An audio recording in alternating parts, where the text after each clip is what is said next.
Want to know how to start free trial on Trello? You would want to start free trial on Trello to get access to premium features and enhanced security. Hello everyone, I'm Jasmine from Online Help Guide, and today I'm going to walk you through the process of how to start free trial on Trello. It's pretty simple and quick, so let's get started with the video.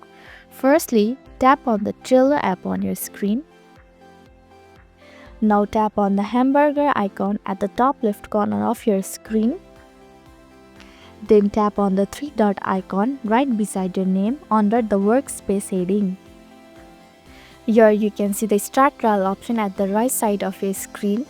Now tap on the Start Trial option. Likewise, you can see the Start Premium Trial option. Now tap on it. So your 14 days free trial has been started on Trello.